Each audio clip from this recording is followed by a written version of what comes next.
Hey, how's it going? What's new? Good. 73-degree weather. When's the last time you saw weather like this? Oh, it was a lot of years ago. There was one time I went fishing in December. I think it was during Christmas break. It was like 71, 72 in January. It was between Christmas and New Year's, I remember. And we were like, 75 degrees, 72, whatever it was. It was crazy. And you fantasize and you go, God, wouldn't it be great if it stayed like this all year? Because people don't realize Minnesota, man, it gets like, 30, 40 below.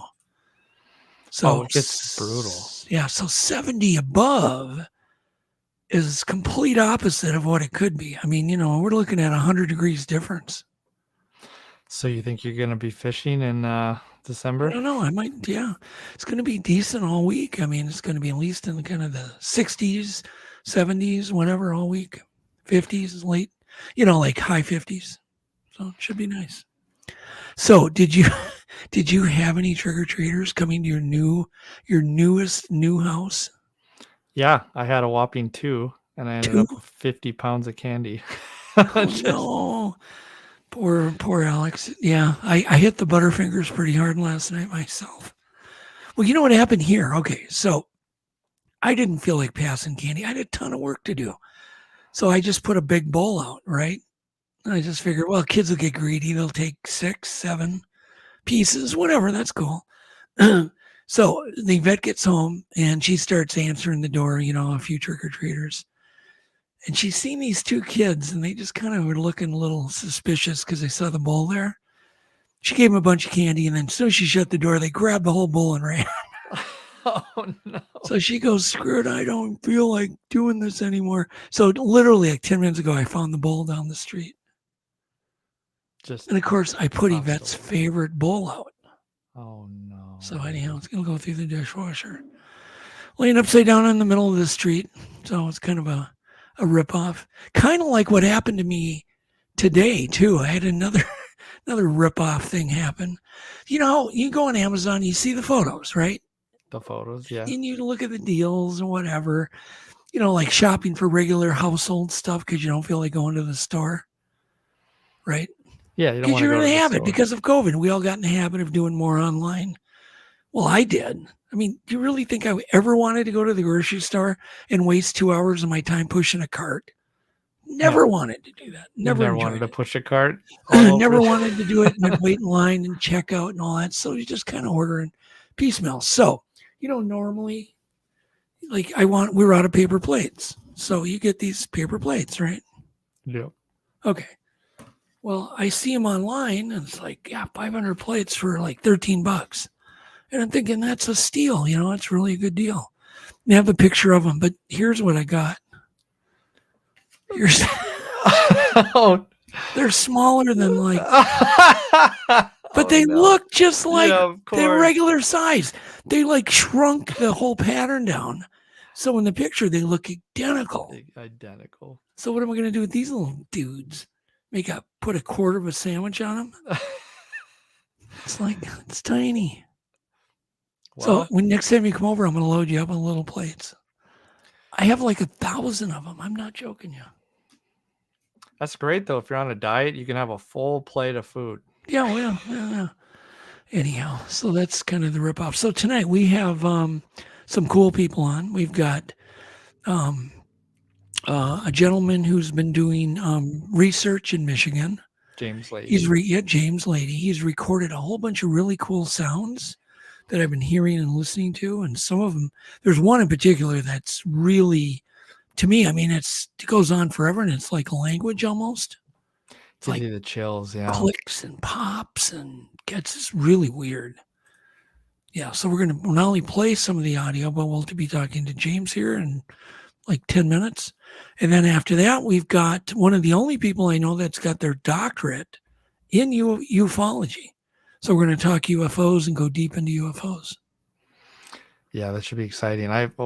We haven't had a chance to really go deep with Dean with that stuff. No, I've never interviewed Dean. Obviously, Dean hosts another one of our podcasts, 2 of them actually.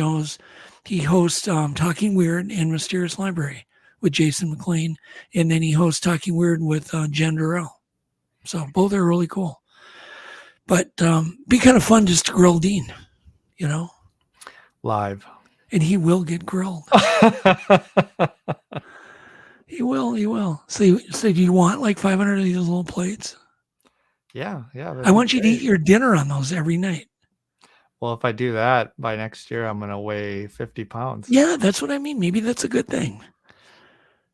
Do you think you can really fool yourself? Like, wow. There could be a psychological deal there. But man, do I feel ripped off and stupid when I got those. I was like, and this happened before. I did the same with Dixie cups. I ordered Dixie cups and I always checked the ounces, but I couldn't quite remember how many ounces normally. I think they're like 8 ounces. End up getting these little mini cups. I mean, they're smaller than the kind you'd have in your bathroom. They're like dollhouse cups. They're like and of course I'm so stupid. Shot glasses. Yeah, they're like shot glass size. And of course I'm so stupid I have 1,000 of them. So I'm going to give you mini cups and mini plates for everybody. Lifetime supply. Let's put some milk in that cup. Put a tiny sandwich. Cake. Put a little cake and plate. You're all good. All right. So what's new? What's the news? What we discovered not a lot of news, but I do want to talk more about some cool animals I discovered. What did you discover? So I'm I was really interested in insects because one, I don't like insects generally. Nobody likes insects. I was just over at my workshop because it was so nice out. I thought I'd go over there and work on one of my motorcycles. And there's this big spider like dangling through the doorway. And your sister was with me, and she was like freaking out. And, just like, oh my god. So I don't like insects. I don't. Yeah. I probably like disposing of them, the gross ones. But there's a lot of cool ones that I don't think I could kill one because they're too cool looking. But there's this whole line of like metallic insects. And there's this blue metallic walking stick from like the Far East. We'll just say the Far East. I think most of these insects kind of cover all of like Japan and China and, Eastern Russia and maybe even as far west as like Iran and, places like that. So I sent you a photo of the blue walking stick. You got to see this thing. Yeah, let me pull one up. It's got those it's got like red wings. They're fake. They don't do anything. And they're basically a false flying fish. And that's just, hang on. It's spelled Gurnard, fish, and they're all over the Atlantic. They're beautiful and they're really weird looking. And they have wings, but they don't use them. They kind of fly underwater, I guess. They look more like a bird than a fish. And they walk. So not only do they walk along the bottom. So what are the chances a fish gets wings and feet? That's so bizarre. Can you throw one of them up? Yeah. Is this what you're talking about? No, that's a beta. That's a Siamese fighting fish. It's orange. It's orange. Just look up on the internet, Gurnard,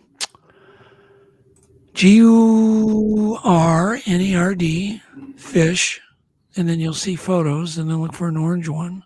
It's got wings and feet.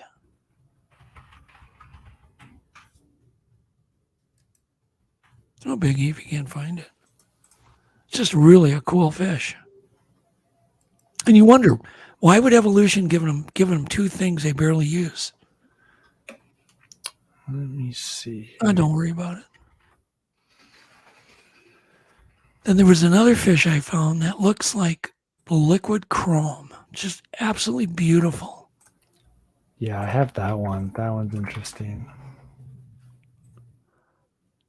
Yeah, you gotta play it. Look at the coloration on this thing. Look at the fins look like those rods. The way they undulate like that. Yeah, it looks like it's made out of aluminum. Yeah, it looks like aluminum. And you think I can remember what it is? It is a cutlass fish. They get up to like a meter long. I think they're breathtaking. Just Yeah, it's breathtaking. super exotic. Yeah. Super cool. Nature is so cool to me. Yeah, the things that you don't see that often. Yeah, and people that's always out think, there. well, once again, if you saw that on another planet, you'd go, makes sense. Yeah. It's what you would expect. Then there's all these, and I was doing research on the flying fish because that Grenard doesn't fly. So then I was looking up real flying fish that do fly. Then I thought, well, I don't even know how far they can fly. Those things can go 200 meters. 200 meters. A flying fish, yeah. And I found out there's 64 species, just quite a lot. And obviously, it's pretty obvious why they fly. Do you know why they fly? Can you take a guess, Alex? Why would they need to fly? To get to another stream? No. No. To get away from predators. They're being attacked. Really? They just fly out of the water? Yeah. Well, okay. So they get pursued by like marlin. Yeah. How fast do you think a marlin can go underwater? What would be your guess? 20 miles an hour? No, they can do 80 miles an hour underwater. 80 miles an hour? It is the fastest animal, I believe, other than a bird, falcon, on the planet. It's like a black marlin or whatever. Yeah, it's some kind of blue marlin or a black marlin. They fold that, that big tail fin they have. They fold it back and they just, they go. They just shoot through the water. 80 miles an hour. Yeah, it's pretty cool. That's way faster than I would have thought. And then you had thrown up a fish, that beta. Yeah. And I do want to talk about betas, only because I got a funny story I want to share. I just thought of. So throw up the beta. There's a video, and the betas are interesting because we've all owned them. And there's this international beta competition. No, it's fine. Just let it play. But the variety of these things is crazy. So many of us has owned one because you get them in the little cup. They don't need air because they breathe air. They don't need to breathe through their gills. Did you know that? No, I didn't know that. Did you have one when you were a kid? I swear to God, I bought you one when you were a kid. Every kid had one of these.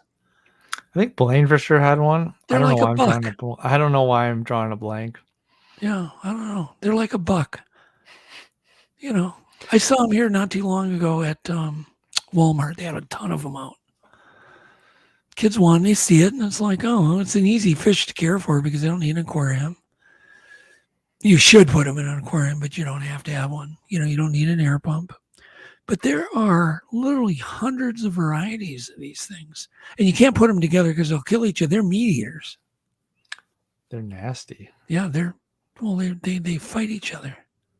Yeah, they're just meat eaters. All right. But this is the international beta competition in Germany. It's kind of cool. So they compete for like a prize? Yeah, well, whatever, the coolest looking beta. I would imagine they do a lot of weird breeding. I'll buy one for Christmas. It'll be your Dane. It'll live 19 years in a little cup. Nice. Yeah, I'll get you. By the way, just a heads up. It looks like James Lady's in the background. Okay. Time we got. Yeah, we'll bring him on in a second here, I guess. But they've been holding that competition for like the last 50 years. That it goes back that far, 50 years. Yeah. Obviously, you don't have any interest. What? No, I'm going to start collecting them right now. Yeah. Well, you could have a whole bunch of cups, just betas and all of them. Yeah, just I never can keep them. I never can keep them alive. They always die. They do real well in the beginning, then eventually they just croak. I don't know. What do you get out of them? Like a week? No, I've had them for longer than that, but they don't last. 6 months. Yeah, they don't last. So anyhow, here's my beta story. Okay. So when I was a kid, there was this little plumbing shop, just tiny little plumbing shop. And it was, I think it was called Hayford Plumbing.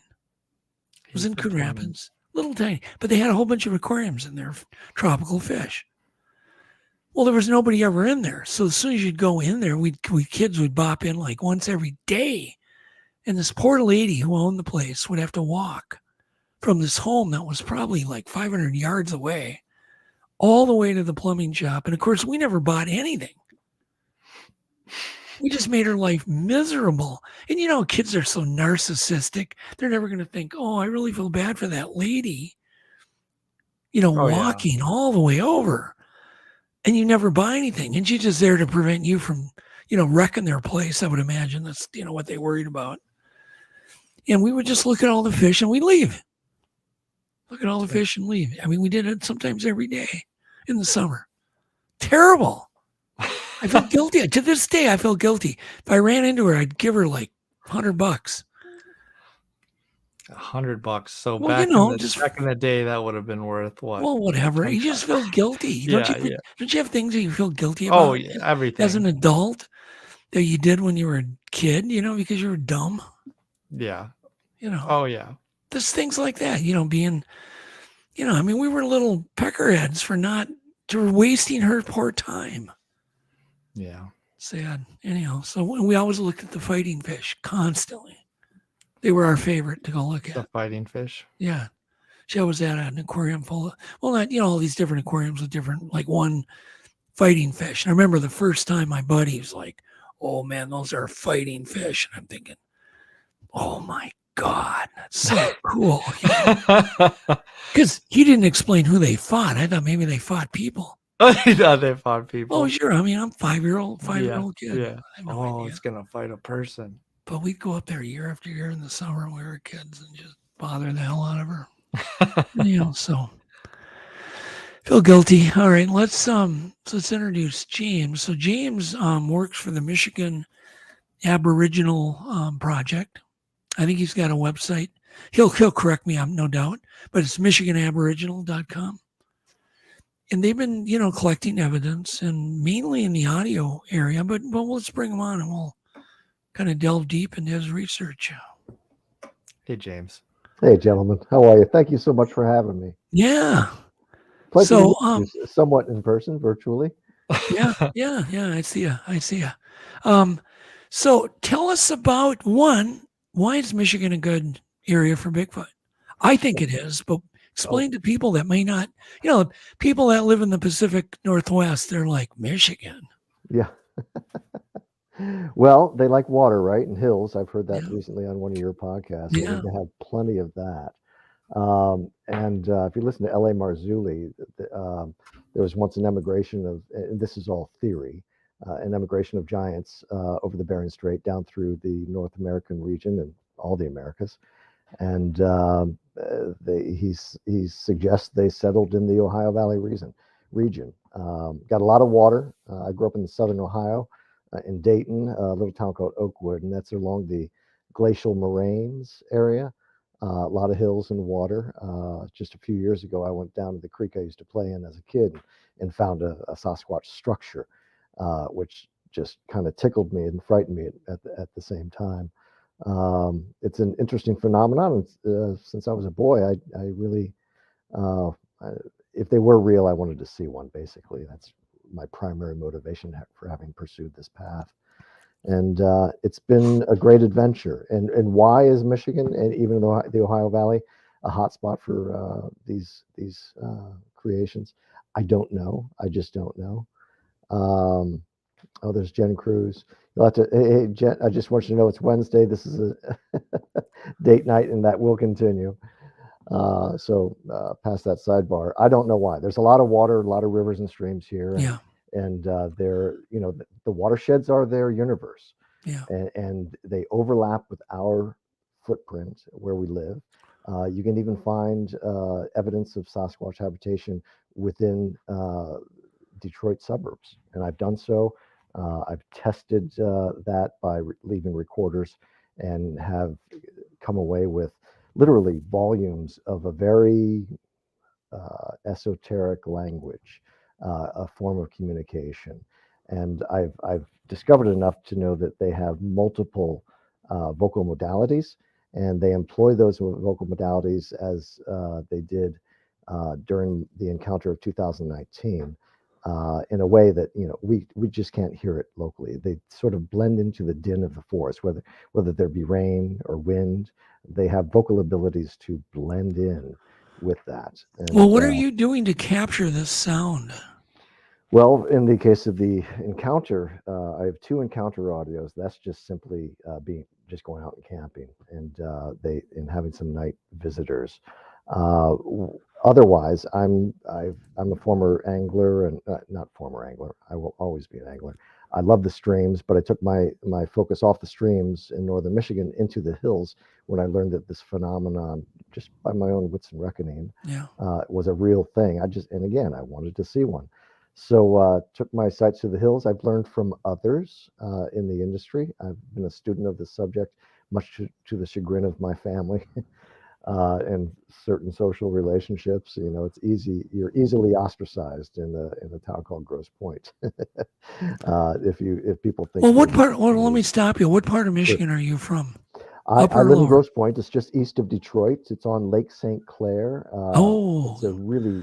That's a crystal clear lake now because of the zebra mussels. That's correct. Yeah. You must be a student of just about everything. Not a lot of people would know that. So they filtered the water out and they've made it one of the best fisheries in the world for muskie and walleye, even bass.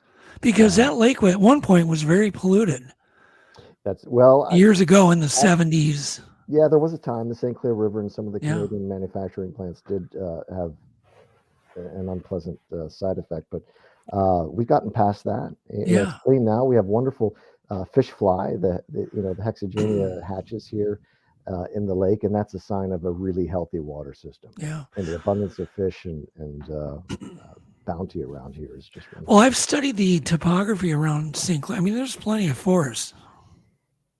Oh yeah, there are. You don't have to go too far outside of Detroit again to be in this universe of the Sasquatch people. But what is it about that people think? Oh, it's Detroit. It is a big city, and it's heavily built. It's concrete jungle. But then, like many places, even New York, you get out of New York, and it's forests and mountains. Yeah. I mean, you can be 20 miles out of New York, and you're like, oh my God.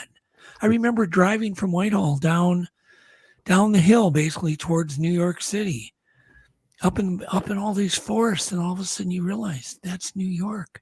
Yeah. There's Central Park. There's all the skyscrapers. And it's as wild as it was. And it's as wild as it was 100. Yeah. But do the people in Detroit even understand? So many people never get out into the woods. It's true, and I have a heartfelt compassion for those. I think it's unfortunate because, like you say, everything in nature is miraculous, and it's a continual fascination. I've done angling art, and I'm an artistic photographer, and Michigan has an abundance of life, and the diversity of life within its hills and streams is unbelievable. And that's just one small section of the planet. And if you look at the Earth from a Google Earth perspective, there's so much green, and unless you're looking at night where our cities and highways are illuminated, I mean there's so much wilderness out there, and it's every bit as primitive and primordial, much of it is anyway, as it was millennia ago. Yeah, in many ways it's even thicker nowadays in modern times because of all the invasive plant species. You can't even walk through these forests in many cases, like where they were old growth, I would imagine there was no understory if we would go back 300 years. Yeah. But now there's this huge understory. These forests are almost impenetrable. Yeah, and they're beautiful, and they're full of mystery, and they're every bit as mysterious and wondrous as the depths of the ocean, and unexplored as the depths of the ocean. So you're definitely, I'm definitely in the urban Bigfoot camp, because I do believe they use the edges of these cities and suburbs because that's where there's the abundance of food. Yeah, the waterways, and their circadian rhythms somewhat different from ours. They are primarily active at night. A little too active. A week ago Monday, I was awakened by a 4-foot subject in my camp. It was terrifying, quite honestly. Really? Well, do you want to let's go ahead and have you share an encounter that maybe you want to share, and then I'd love to play some of the audio of the one that really gives you chills. You know Well, which one I'm talking about. I'll just speak to that encounter. That was October Oh, okay. 21st. No, well, I had one a week ago Monday, but we'll talk about that one. Okay. October 21st, 2019. I had altered my trip. I usually go up late fall, early spring because there are no bugs, no people, Yeah. and I just primitive camp, and I love it. And since I've gotten into what I'm doing, I situate my tent without the rain fly, but under some tarps, and I use those tarps as somewhat of a parabolic capture. And that night that I recorded the crazy clicks and clucks and other verbiage, um, I did that not intentionally. It was just, I was wondering how on earth did the recorder pick up these things that I just couldn't hear during the encounter. And at the 4-minute 53-second of that 10-minute publication, in their midst, you will hear in the background, and it's not the same fidelity as it was when I heard it in person, because it was really amazing. Yeah, I heard this all chi chi chu ha, and then some other madness, and then big boom. The big boom sounded like an empty dumpster being dropped on a concrete from a few feet off the ground, and I felt the impact of that. What do you think silence, that was? That big boom? I think it was a vocal. I've recorded it one other time, and there's a file called the Hanzo file. I got on August 11th, 2020, up in the UP, not far from Marquette, Michigan, where my daughter goes to school. And I was not present during this, but I found this wallow based on the recommendation of a local waitress. She said, I saw one of these things. So I went there. Then I saw what I look for, the physical artifacts, the stick structures that make teepees, wigwams. It's on a video on my channel. I think it's called Vocal Village 2 Recorder Placements. And I record myself. It's a GoPro recording. And I placed 2 recorders. That same night, I got really very unique vocal expressions. One of them is close proximity. The other is somewhat at a distance, and that's the Hanzo file. But at the very beginning of it, to come full circle here, the very beginning of that Hanzo file, you'll hear another big boom. Although I was not present, I'm certain if I were, I would have felt a percussive wave as I did the night of my encounter, Okay. on October 21st, 2019. And it's been a rush. So I don't know. You have to paint a picture based on, what you're hearing and what you know of the area. And well, the thing is, you know what it's not. yeah, it's not. I can guarantee this is nothing. I've never heard anything like it. Yeah, and nor have I. And a reminder to you and the listeners, I didn't hear most of what was recorded Yeah, okay. in that 10 minutes. It was I have a theory, and I actually talk about it in the last half of that audio capture. Well, what's your theory? They have a vocal modality that they can speak within the din of the rain, or I call it a harmonic resonance. Okay. And it's just doesn't play within our ability to hear it. I sensed it at times, and that's why I call it a harmonic resonance. I had this humming or buzzing in my ear, and I have a lot of vocal evidence that is humming and buzzing. Even in the Hanzo file, 2/3 of the way through the Hanzo file, you'll hear something sounds like a spaceship or something, as you would expect, sort of an electronic deep hum. I kind of speculate that it's a vocal. It could have been a spaceship. I have no idea. Yeah, we don't know. I wasn't there. We don't know. But L.A. Marzulli speaks of the Zamzumming people. They get one mention in the second chapter. Was it Deuteronomy, second chapter, verse 20, I believe. The Zamzumming get one mention. If you look at the Zimzum, the origin of their name is Zimzum. It's an ancient Hebrew word, which I'm told or have learned from L.A. Marzulli that it's buzzing or humming. So I was wondering if perhaps they could be remnant populations of the Zamzumming that get one mention in the Old Testament. That's all speculation. Yeah, I of don't course. know. But And it's interesting. It's a fascinating field of interesting. study. It's all we can ever do, though, James, is speculate, because none of us know anything. Yeah. Well, I know that a week ago Monday, I had this 4-foot little bastard, pardon my language, big hiss. And it sounded as if my tire popped. It was hissing. But it was a gurgly, gravelly kind of thing. And I've done some audio analysis on my channel. Well, how do you know how big it was? Did you see I saw it. Oh, And I saw it when yeah. I rode over, looked up, and and saw it move back. And I said, hey, and it kind of like jumped back after when I said, hey. Then I said, get out of here. And it was like the third night of not sleeping very well. And it rained most of Sunday night. Oh, geez. And, Could you make out any detail? No, it was kind of a blur, but I know it was upright. And when I know, here's one detail in its movement. It was fast. It was super fast. It was like Super I said, fast. get out of here. And by the time I was done saying that, it had moved and gone away. It was. Did you see like the silhouette of it? Yeah, Or silhouette. Yeah, but it was blurry, of course. I got the screen, my bug screen of the tent, and it was probably probably 4 feet away. I did a little analysis and looked, and it seemed to have been standing underneath my tarp. So you heard activity, and that prompted you to look. Yeah, I heard that big hissy, gurgly, gravelly scream. Whatever. did you get a sense of the size of this thing, James? Yeah, it wasn't really broad shoulders as you would imagine an adult. Yeah, it was just looked like a little humanoid, and it was certainly bipedal.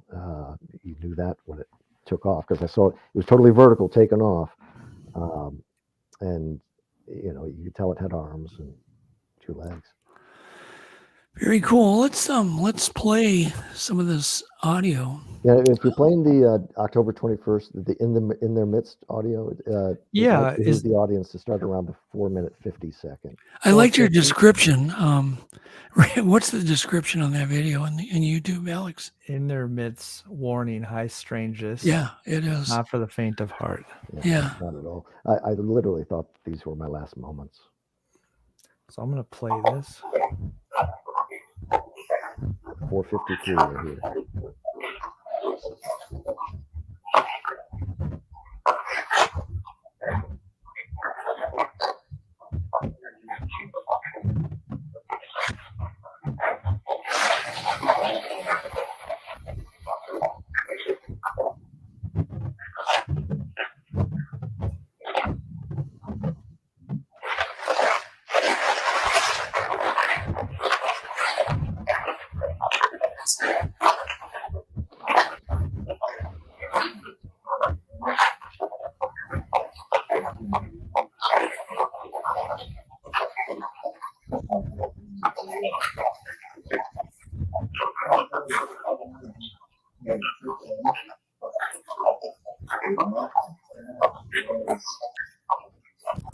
There's a couple of spots, obviously, we can hear you, James. Yeah, I'm in the background.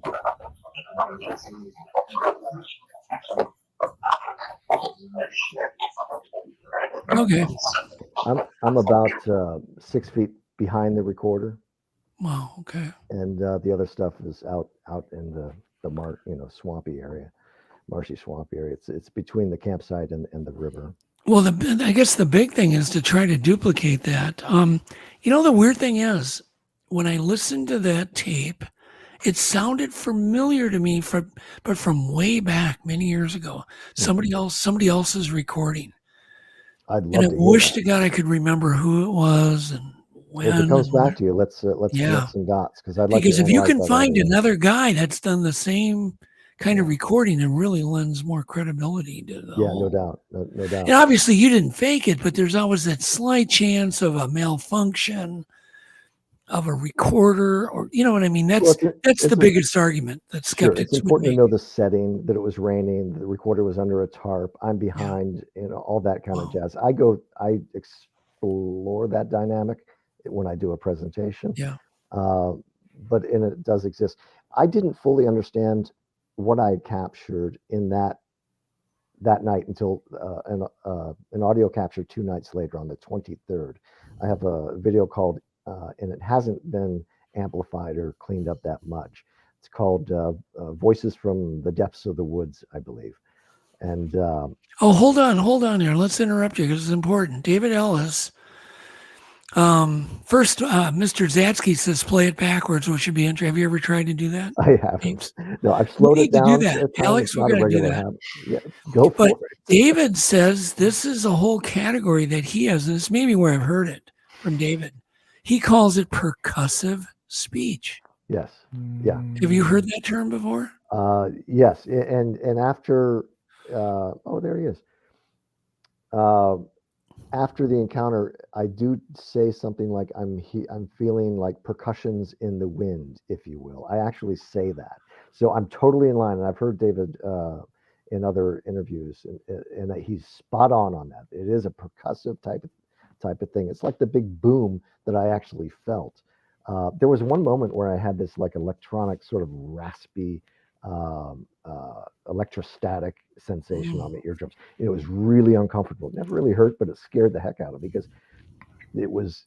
I think it's what people say, when they get zapped. Was it like a static shocks going into your eardrum?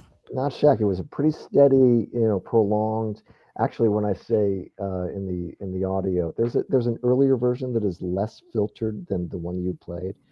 It's also called 10 in their midst 10 minutes uninterrupted. If you listen to that, you'll be able to get a little more, real, raw type of a feel of the audio. Why was I going over that?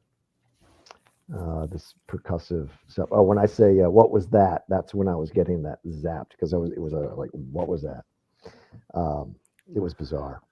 Yeah, Really yeah, bizarre. because you hear it, you think, oh, it's just like over modulated, it's over distorted. Yeah, but I know damn well I've heard something very similar from a whole nother location. Nothing to do with you, James, just from David. It's probably was David. I would love to hear that kind of stuff now, and I've got a lot of weird stuff, very weird stuff. David, if you're listening, can you email Alex if you can? Email Alex percussive speech and we'll play it. Yeah, you can email me at alex@untoldradioam.com. Otherwise, if you find me on Facebook, you could send me something on Messenger. Yep. Alex at Untold Radio. So anyhow, go on. So you didn't hear this, but you felt the speech. You didn't hear it, but you felt it. I heard about 20 to 30 seconds of it. I heard at the 453 in the background, and you can hear it better on the less filtered version of this called In Their Midst 10 Minutes Uninterrupted. I heard the Ochichichuha, and it was clear as day to me. I was like, oh my God, who else is out here? It's a Monday night. It's raining in northern Michigan. It's like there couldn't be anybody else out there crazy enough. I just had to get 3 days in because I altered my trip because I needed to attend a wake toward the end of the week. One of my best friends' mom passed. So anyway, pardon my emotional state. But anyway, all this happens for a reason. I feel I've been on the greatest adventure, but also somewhat of a mission, just to document this phenomenon, which is unbelievable. Well, I think audio evidence is highly important because it's complex. It's not easy to, fake something because there's secrets that like David knows that nobody knows. When they're examining this audio, there's things that they're looking for that nobody knows. Yeah, I'll bet. And there's things that I've recorded that I dare not publish because it's really, really bizarre. This is unbelievable enough, given what I've published so far. I have gentle female like speech, like Haniawa, Awashigiwanawa. I got that on my birthday in Ann Arbor, believe it or not, along the Huron River. And in 9 minutes from that same footage, I get Eddie Hop Hoskins, both to the east and to the Osfa. And what's unique about that vocalization, it's another female, not the same as before, but it's answered by a melodic clicking and clucking. So, and I don't know if it's the same subject doing that or a response to whatever this female said. I don't know, but I have some really amazing stuff. When they cough, they sound human. When they talk, they sound otherworldly. Somebody mentions said it reminded them of Star Wars, some stuff in Star Wars. But you got to remember, everything in Star Wars comes from something in real life that the writers and the creators saw or knew about and incorporated. It's everything's inspired by real things. Yeah, I've heard some encounters saying that what they saw looked exactly like Chewbacca. Yeah, I'm still looking for that HD experience, daylight, where I can study a subject. If they're unwitting to my presence, that would just be the best. But Well, my if my theory's right, it's going to be a family with a juvenile, and it's either going to be a female that's going to try to lead you away, or yeah, it could be. yeah, We've seen that and speculated that about the PG film. yeah. It's speculation, but Yeah, seems to but be keep happening over and over again. it does. So, And these repeated events, and this is what I've been able to do with the audio recordings. I've been able to repeatedly capture stuff in the more esoteric range. And if we were near what, where the subject was, again, I'm not sure we'd be able to pick it up. But there are ways of identifying those interesting bits of footage that when you amplify them and clean them up, you get so much more. My most recent publication, the Michigan Valley Voices, you hear multiple subjects dispersed throughout. This is the picture I've painted in my head. Multiple subjects dispersed around the valley.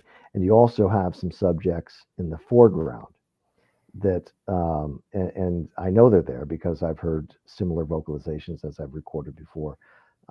It's going to be more difficult for the listener to listen to understand or even hear those foreground subjects unless they, understand the depth of audio within the spectrogram. But you can see these vocal signatures on the spectrogram, and it's beautiful. It's just a really wonderful, natural or otherworldly sort of reality. have you had rocks thrown at you and things like that? Years ago, I haven't since I can't say that I have since I got into this in 2016. I was a student of the subject for a good 6 months. Then I went into the field. 6 weeks later, I got my first one on video, and that's very, very difficult to do. It was after an encounter, so I knew they were, out there, or at least one was. And I grabbed my camera and my video camera and managed to capture one in the background. So, when you blow it up, it's kind of blurry, but it does reveal an anatomical hominid, figure, beast out there. So it's been fun. It's like, you don't have to, it's like the world's greatest safari on a beer budget. It's easy to do. It's truly, you don't have to go to That's the Africa. funniest thing I've ever. It truly is. Well, think about it. I mean, where else can one go out and research an animal we know nothing about, Yeah. know is real, and yet you can do it, by a 20-mile drive if you have to, Yes, absolutely. and set up and still enjoy the outdoors, enjoy the other wildlife, and just, and maybe end up solving a mystery. Well, literally, you have as much chance, James, as anybody to completely solve the entire mystery. Well, I'm not sure it'll ever be completely solved. I had a romantic notion when I got into this and actually went public with my YouTube channel. At the time I did that on Facebook, I had like 5, followers, and and 2 of them were relatives, my sister and brother-in-law. I did have a romantic notion that I could at least contribute to the recognition of the species. And I think, why aren't we told about this? It's known, that there are powers that be that know about the subjects. And sometimes I'm told do something about it when, some certain situations get out of hand. I don't know. I've been able to observe, just to simply observe. I'm living out my childhood dreams and following my heroes like Daniel Boone and Davy Crockett, both of whom had Sasquatch encounters. Leif Erikson, his sense of adventure as a boy, I remember just being in awe of that. David sent, hold on, I'm going to interrupt just for a second. David did send you some clips. Okay, cool. And then just heads up, Dean is in the back room, so Okay, we can have great. him on whenever you're ready. Okay. So this percussive speech also reminds me of something that the natives talked about, which was they called syllable whispering. The key was whispering, which is what you're kind of describing too, like they're making these deep whispers. Yeah. It's very interesting. Yeah, they do. And it's bizarre. And I've recorded some, but again, we're getting into such an esoteric realm that, it's going to sit in my archives maybe until someone really wants to do something with them. And we don't know how valuable these things are going to be in the future. I don't We care. have no I'm idea. having I'm getting the greatest payback right now with the adventure. Yeah, I'm formerly atheist. Did a 180 on that. Again, based on other supernatural, events that I've witnessed. But the sheer fact that the diversity of life and the depth of life and the mysteries of the woods and the oceans are very real, and that they're right at, Yeah. like I said, if you can afford a tank of gas to get to one of these places, you don't even need a half tank of gas. You just go to the woods, go on Google Earth and look at the greenest area on around your neighborhood. Go there and just be at peace and take it in, connect with nature, walk barefoot through a stream. It's fabulous. Yeah. You know? Yeah, I've done that where it's just you literally roll your pants legs up and just start journeying up a river or stream. Yeah. Talk about a Just de-stressor. amazing. I've done that so Yeah. many times. Alex, did you end up getting those recordings? Yeah, I'm gonna put them Oh, up cool. in just a second here. Oh, okay, great. So here are a couple of them. Those are percussive speech that may be similar to what James recorded.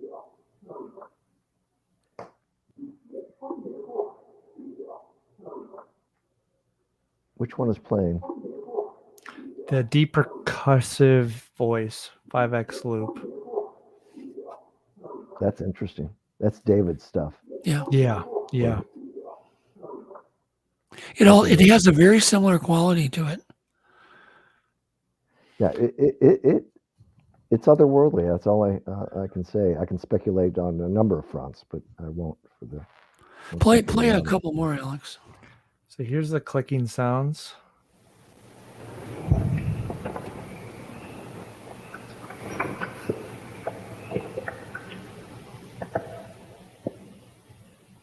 Interesting. Beautiful. Another one.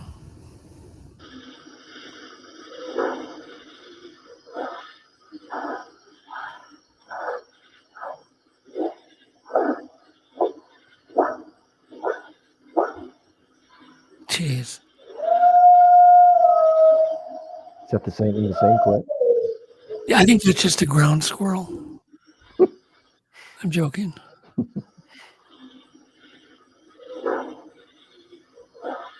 But I get where David calls it percussive speech. Yeah. Wow. Is there one more clip, Alex? Yeah. God, those are amazing. It's the Frog Pond Edit voice 5x loop.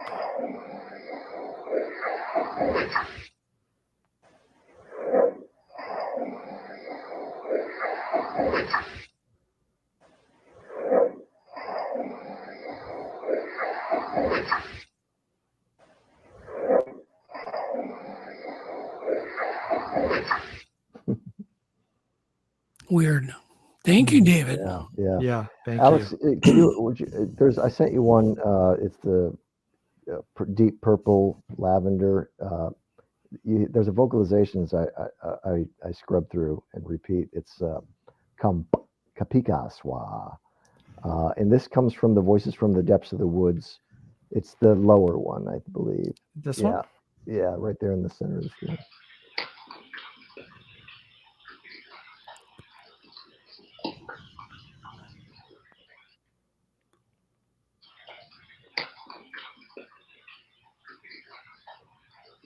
Yeah, Kapikaswa. Yeah. Very cool. That's nearly 4 minutes of recordings captured on voice activated recorder, and this is the file that sort of was the key to me understanding what happened to me 2 nights before, with all those percussive clicks and clucks, and the other, they spoke conventionally as well, but for the most part they were speaking in that very weird otherworldly. Yeah, it's very weird. It sounds like they're using parts of their anatomy maybe we don't even understand yet.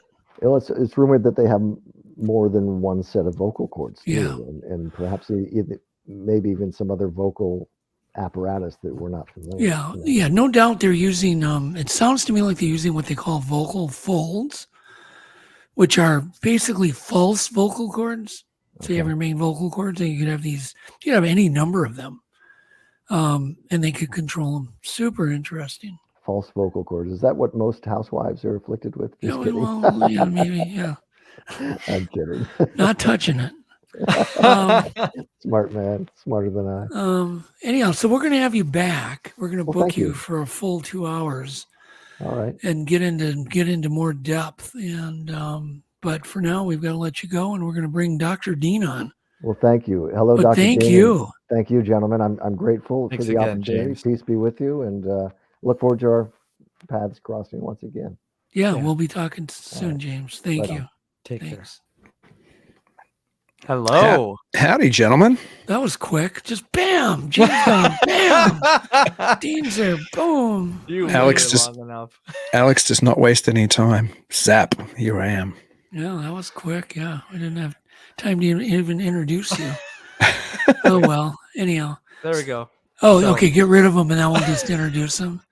So bring them back. Okay, quit goofing around. Here I am.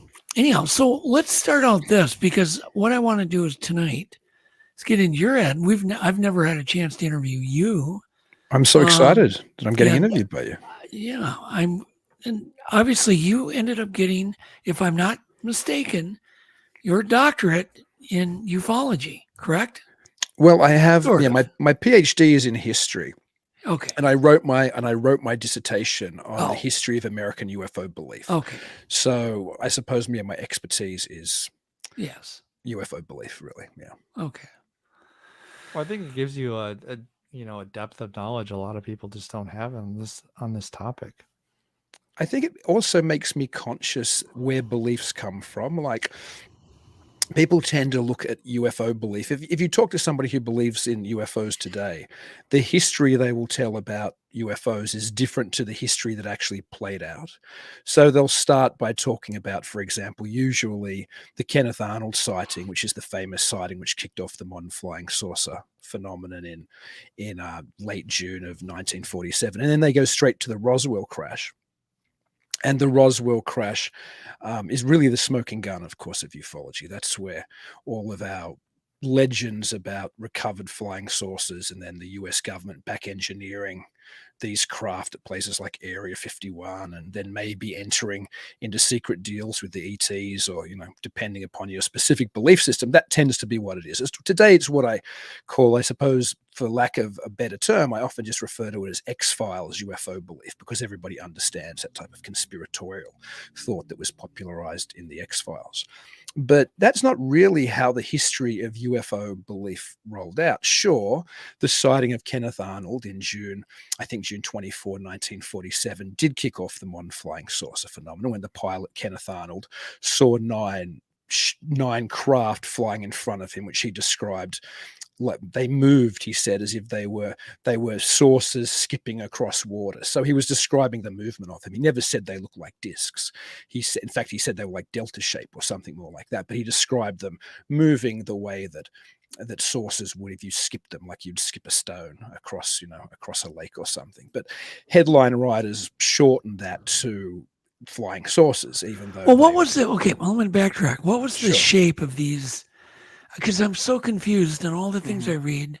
What was the actual shape of what he described? It was more bat-winged or delta-wing type Oh, shape okay. craft.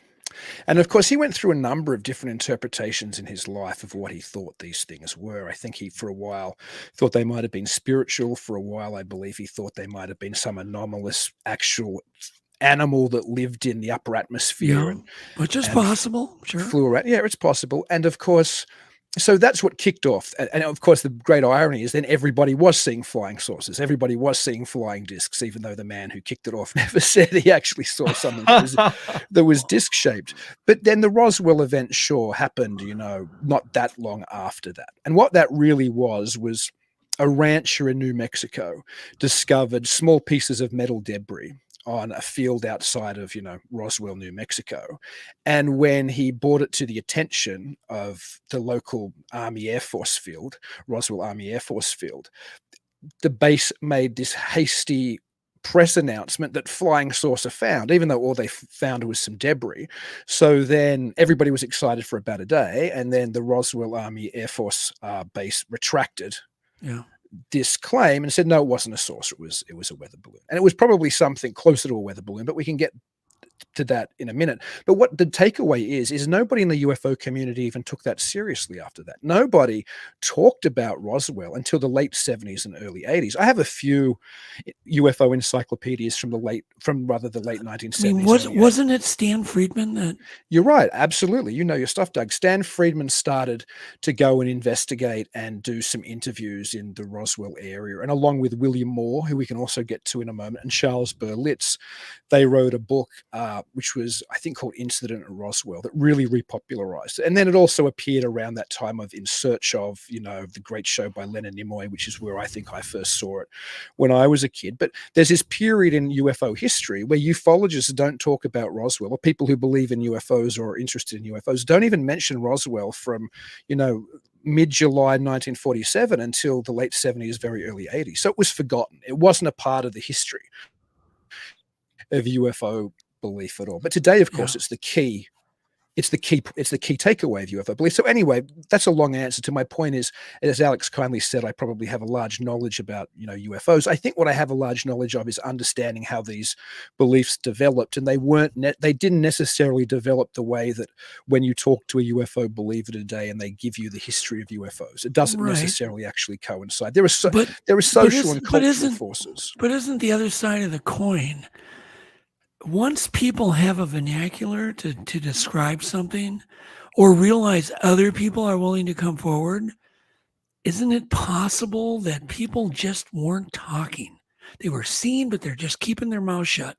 Because you can remember, back in those days, I mean, still, even now, most of America's small towns, most of the landmass is covered with small villages and towns. And if you're alone and no one's talking UFOs and you've seen something, you're not saying anything. And Kenneth Arnold, in my opinion, gave people a little bit of courage because he was a pilot, and he gave people some courage to start mentioning this stuff. He had authority coming from it made the country aware there was such a thing. So maybe I'm not crazy.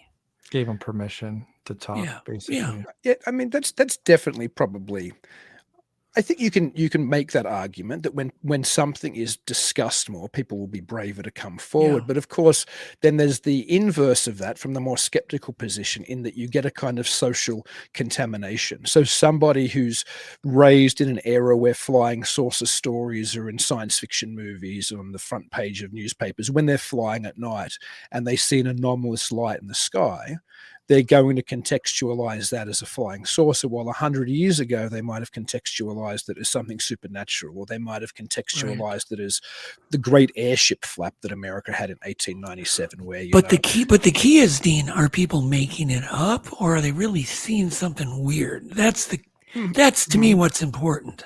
I think it's a combination. I don't think that there's nothing anomalous out there. I do think there's anomalous things. I happen to not believe that they're extraterrestrial, but I could be wrong.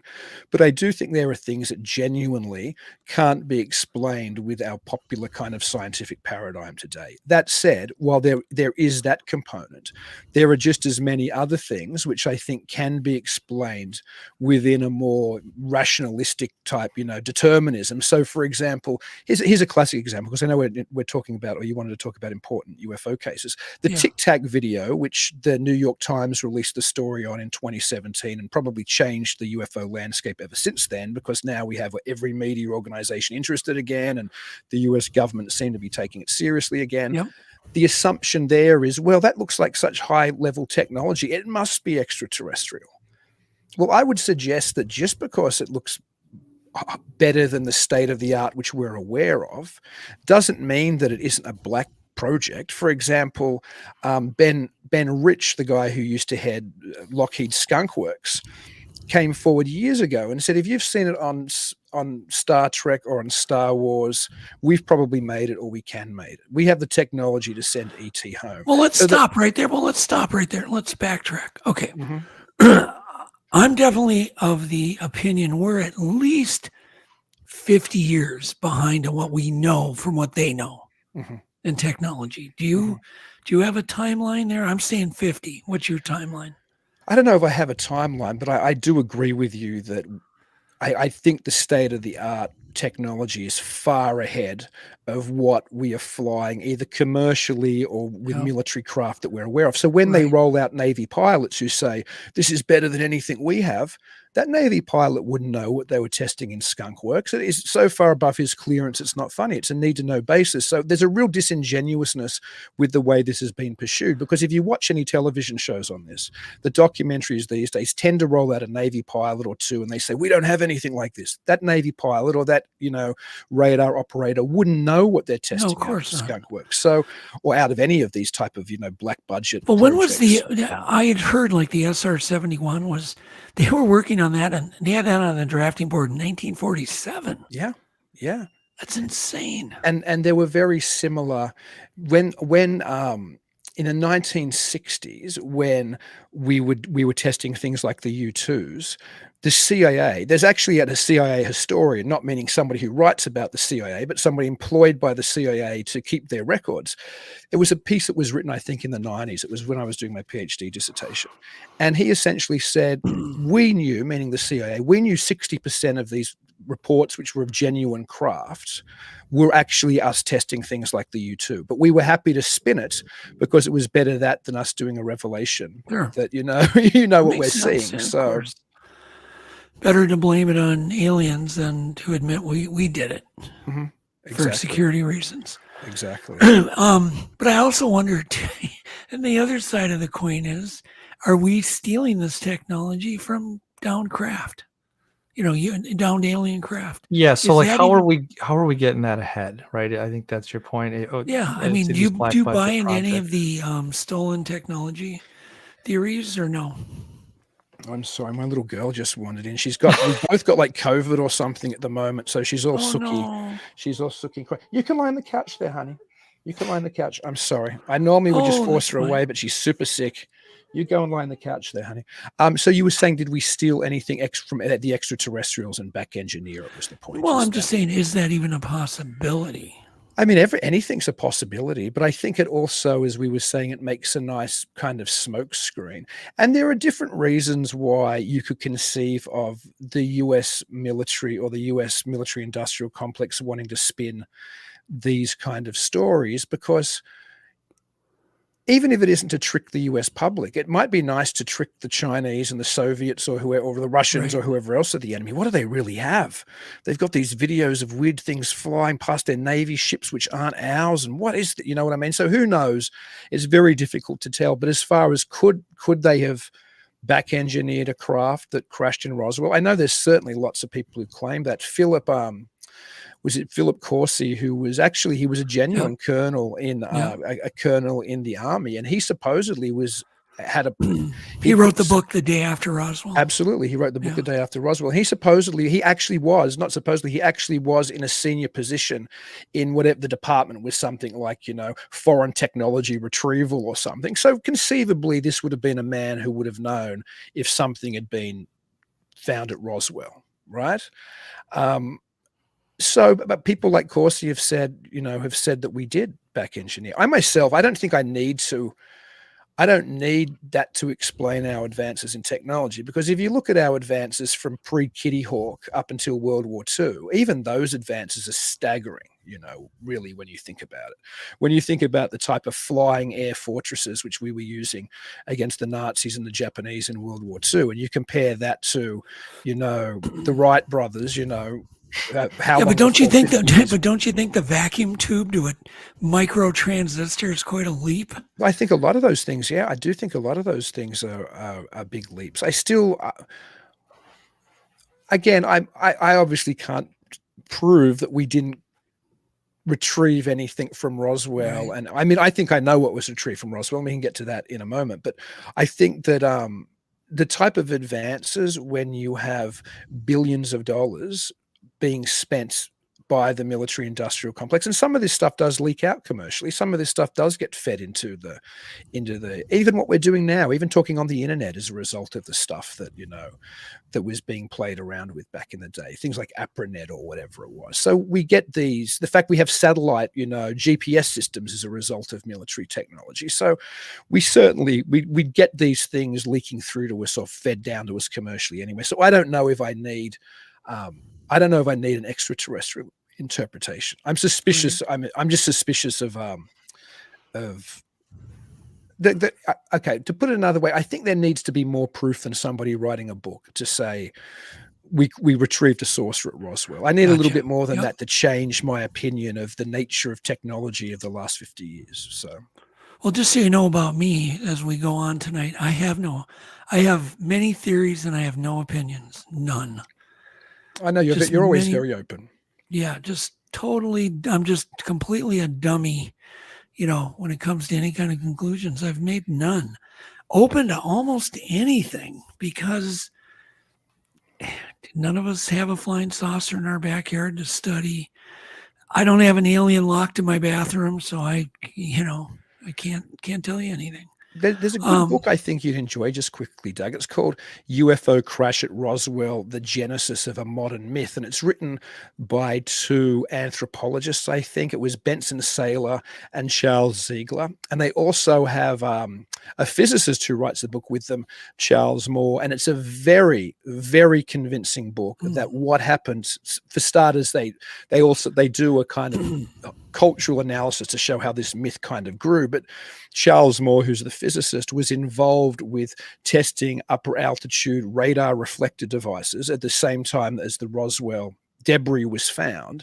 And he does an excellent job in that book. He was part of the project of tracing. We lost a balloon and it would have gone down about here. And so far that they go and they talk about the way the material was actually described by the witnesses at Roswell and how much it matched. How did Brazil, how did any of these people just start calling it a flying saucer or craft when it was just a balloon? Well, they never. Balloon is a balloon. True, but see, these guys never said that people like Mac Brazel and those guys. They never said that they dug a flying saucer out of the ground like we always see in the artwork. Right. The original people said it was just a field of debris and they couldn't identify the debris.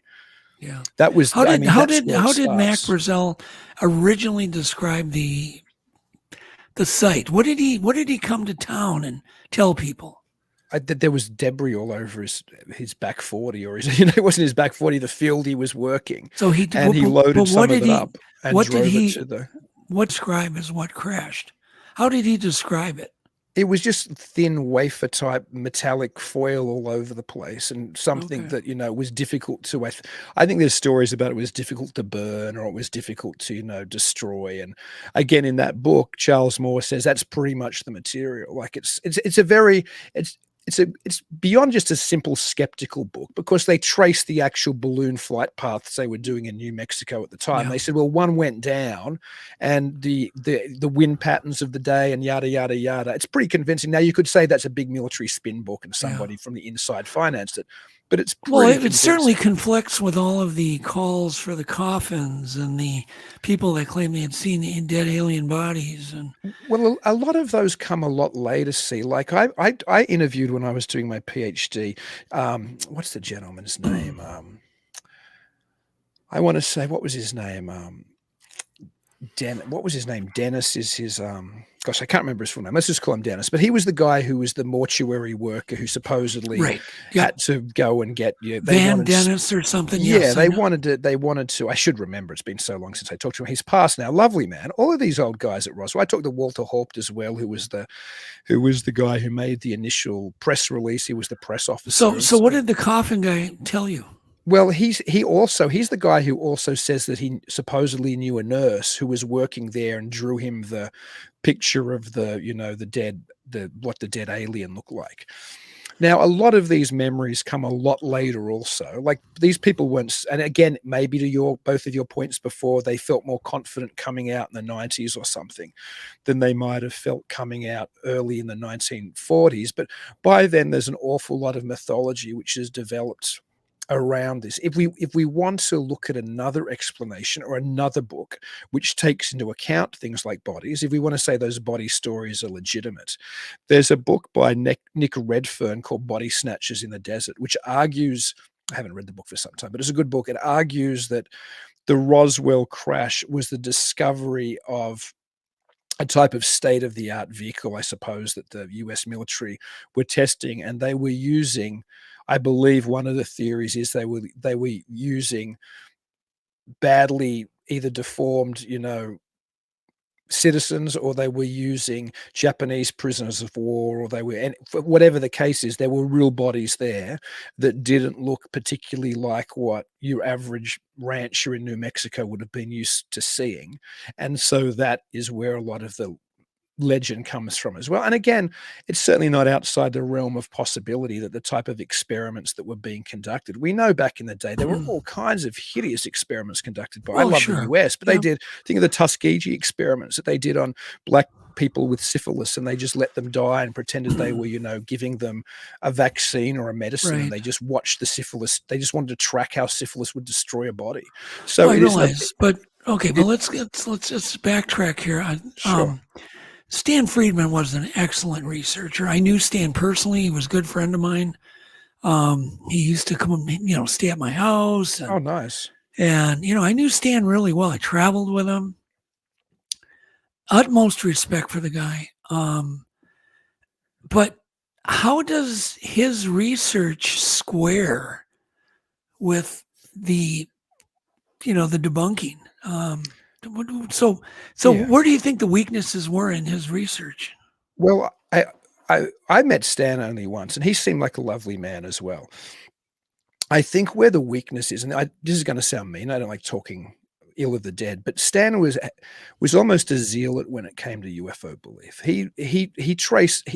He ran down all kind of rabbit holes which most people should have thrown overboard very quickly. And to talk about his compatriots in the Roswell research. But he didn't buy into Corso. He didn't buy into Lazar. No, but he bought into the MJ12 documents, which clearly were a hoax. Yes. I think there's no doubt. I mean, I don't think anybody who takes this stuff seriously thinks they were a hoax.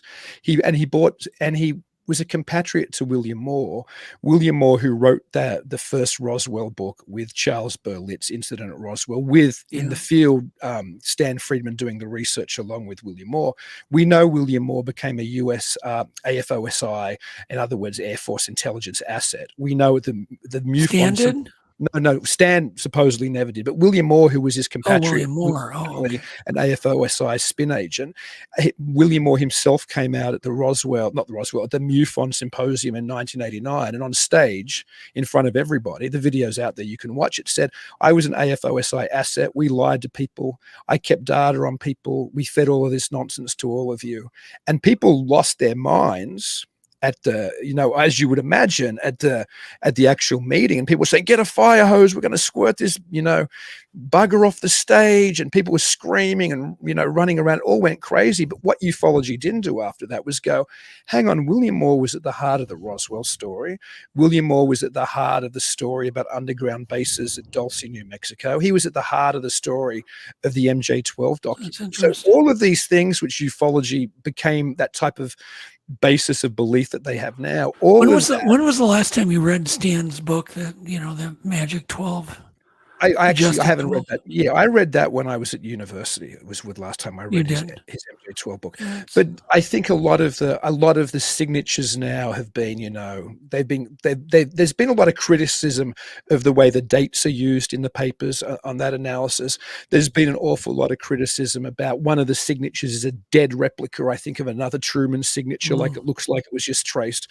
There's an awful lot of it. I'm certainly no expert on it. Why I am so super suspicious of that is the MJ12 documents were originally released by William Moore and Jamie Shandere. Jamie Shandere was a film and TV producer who was very good friends with. Well, first, let's say anybody that has not read them, they are amazing. I mean, just to read them, the verb. If somebody made them up, they had one hell of an imagination. I to be able suspect to. I know. I suspect I know who did make them up. I don't know if it's litigious to say or not. I'll say it I this way. probably wouldn't. I'll say people have accused. I've had Richard Doty on Talking With before. I really like Richard Doty personally. Richard Doty was the AFOSI agent who was the person running the main spin campaign against Paul Benowitz. Paul Benowitz was the electrical engineer who lived across from, I think, Kirtland Air Force Base, and he started to pick up what he thought were extraterrestrial transmissions from the base. And he started to see what he thought were UFOs at the base. So he went to the base as a good patriot and said, I'm picking up on all this UFO stuff. What the base did, instead of swearing him to secrecy and saying, you've discovered something we're doing, they decided, with Richard Doty running point man on it, that we're going to feed more information to him that, yes, it is ETs. And they did this elaborate disinformation campaign on Paul Benowitz, so far that they even gave him a computer which supposedly would decode these alien messages, which obviously had some kind of programming in it which just spat out nonsense. They did all kinds of things. They flew him over the Dulce Mesa where they'd set up things below which looked like a real army base and there wasn't anything there. It was elaborate, the spin campaign. Now around this same time when Richard Doty was running the disinformation campaign on Paul Benowitz, Linda Moulton Howe, who you're probably aware of, one of the most famous UFO, journalists turned UFO researchers in the country, got called in. I don't know if she got called in or she wanted to take a meeting, and she took a meeting with Doty anyway on base. And according to Linda Moulton Howe, and Doty said this is accurate, they took her in and they said, we're going to show you something, but you can't write anything down. You can't copy it. You can't take photos of it. We want you to sit over here. And supposedly they had to sit somewhere where there were people on the other side watching her through a one-way, kind of mirror. And they showed her essentially what was very much the MJ-12 documents, which were later supposedly found in the post by Jamie Shandere. And so Linda Moulton Howe read all of this stuff quite aghast, tried to memorize it as best as she could. And then as soon as she left the base, wrote down everything she could remember from those documents. So it's interesting that the MJ-12 documents begin with Richard Doty, who ran the disinformation campaign on Paul Benowitz. He ran a disinformation campaign also on Linda Moulton Howe. And then one of his main assets, William Moore, the guy who wrote the first Roswell. But remember, but I'm just going to remind even myself, the guy claiming the disinformation is just a guy claiming the disinformation. You know what I'm saying? Anybody can claim that they're doing this. Well, Richard Doty was AFOSI, and Linda Moulton Howe encountered Richard Doty at the base and was given the information by him.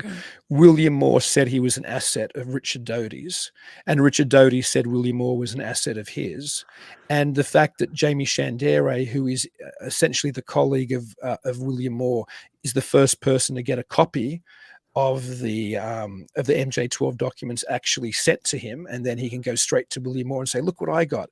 And then they did that big TV show where all of this stuff was kind of forced out into the UFO consciousness. I don't know if you can remember the show in the late, I think it was about 87 it came out, UFO Cover Up Live.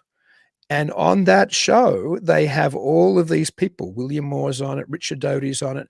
Cash. You wanted to talk about Betty Cash and Vicky Landrum, Vicky Landrum. Their accounts on it.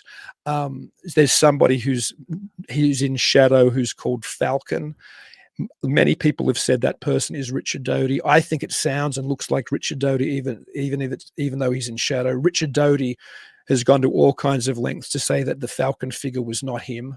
So, but my point is, a lot of this information came out and became very popular in that kind of late 80s period, in the lead up to the whole kind of X-Files popularization of Roswell being remembered so well, in with the 50th anniversary and the Kenneth Arnold, that whole 50th anniversary thing in 1997. All of this stuff had built up. So that period, the type of conspiratorial stuff, most of which was created by Richard Doty and William Moore and Jamie Shandere, and further promulgated by people like Stanton Friedman, really reached its peak in this type of period in the late 80s through the late 90s. Where there were even times I wondered about Stan, only because every once in a while I'd get a call from Stan, and it would be from the Bangor Air Force Base. And I'm like, what the frick is what he on doing? earth? Well, because this is the early days when caller ID was brand. I was one of the few people that had caller ID. Nobody had caller ID. I did. I got it like, and it would be on the caller ID. And I'm like, what is he doing at the Air Force Base? I haven't heard that, but I'm very excited that you just said that, because I wouldn't be at all surprised if I mean, again, I don't want to speak ill of the dead. No, I'm not speaking ill of Stan. Could he have been an Air Force asset? I mean, William Moore, his colleague, was an Air Force asset. I'm just telling you because I'm not stupid. I see a caller ID, and it didn't happen just once. It happened numerous times. Stan would call me from the bank. It's what it would say. But can you see how? But can you see how difficult it is to determine what of this is real and what of it isn't real? Of course. But when you look at all the cultural contamination of all the sci-fi movies and the Close Encounters and the X-Files and the Day the Earth Stood Still, and then concurrently, there's actual genuine US intelligence agents spinning these crazy stories. We know the CIA was happy to spin, UFO stories to cover up testing. You can only imagine the alphabet agencies. I mean, there could have been so much. There could be disinformation of the disinformation of the disinformation to confuse the whole. There probably is. Well, we don't know, and that's where I'm just kind of like, I don't know. Even while I'm traveling with Stan, I always wondered, is he, working both sides from the middle? I don't know. Double agent. Well, there were some things. There was one time Stan left me a couple of those carousels. Slide carousels that he would famously use as his lectures. And he had given me one he doesn't use as his lectures because I was working with him on a dock.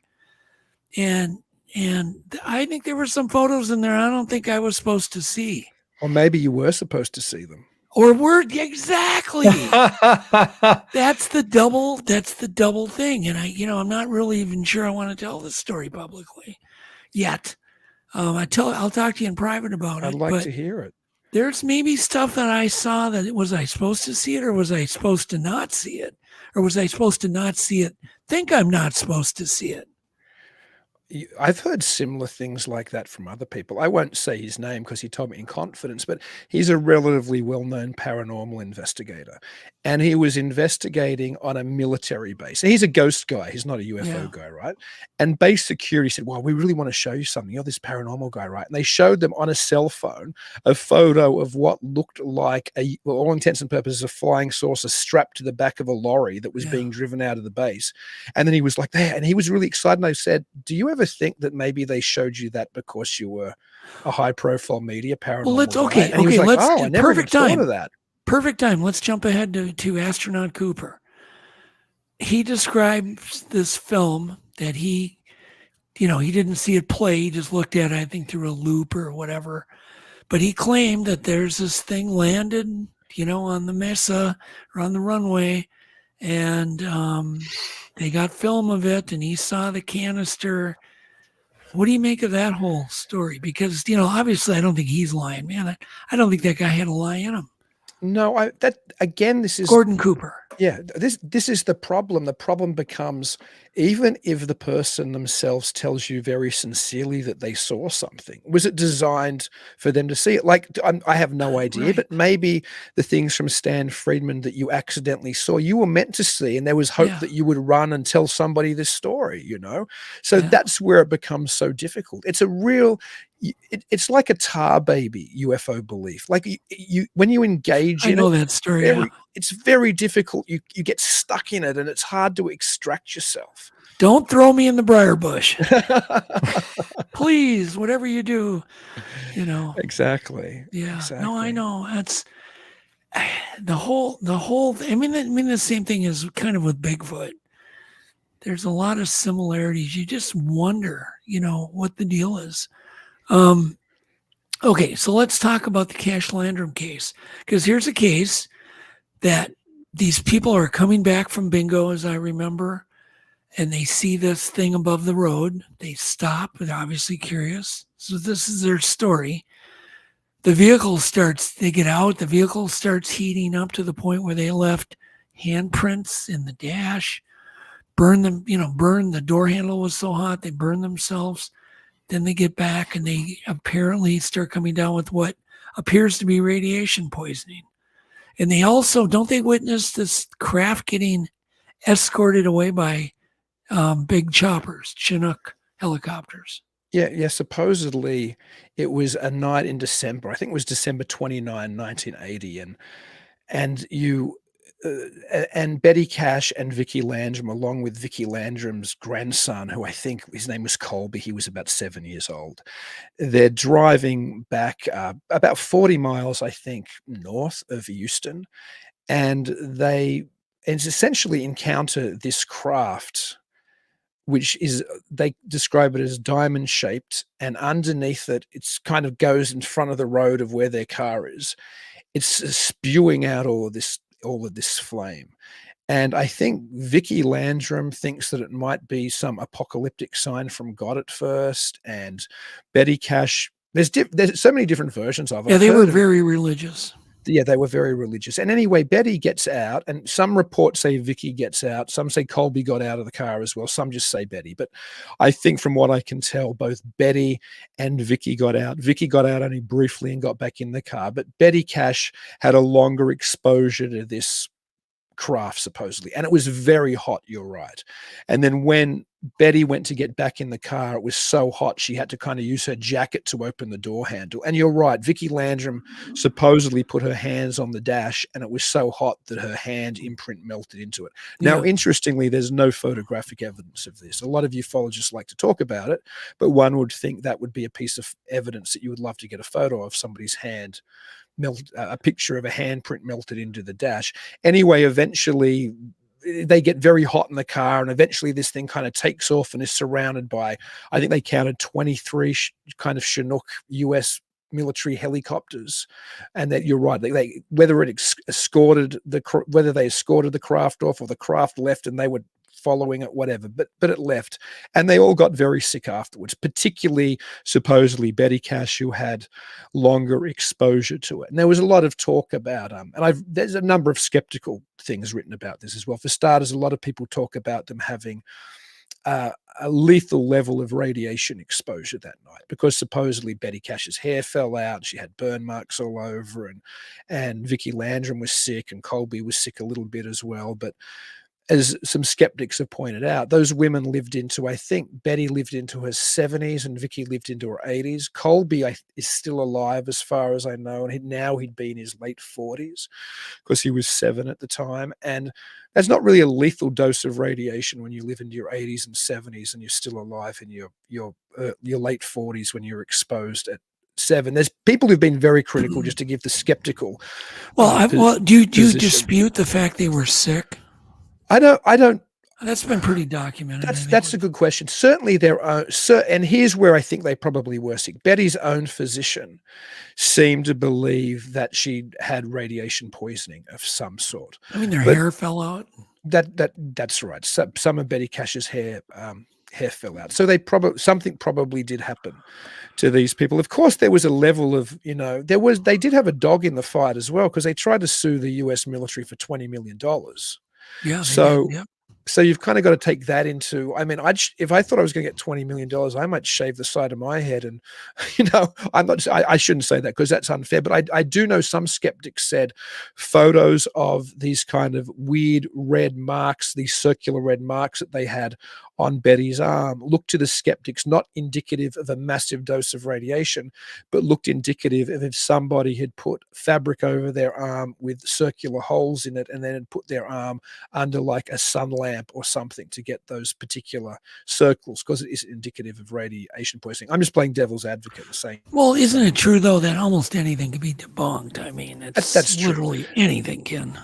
That's true. I mean, it's certainly an interesting case, and it's one of those cases because of perhaps when it happened as well in the early 80s, it fit into this emerging mythology about the US government having either being back engineering UFO from outer space or building their own UFOs. So again, that was one of the stories that got pushed on that big UFO. Yeah, and I think kind of the conclusion of ufologists is that the craft may have been in trouble. Mm-hmm.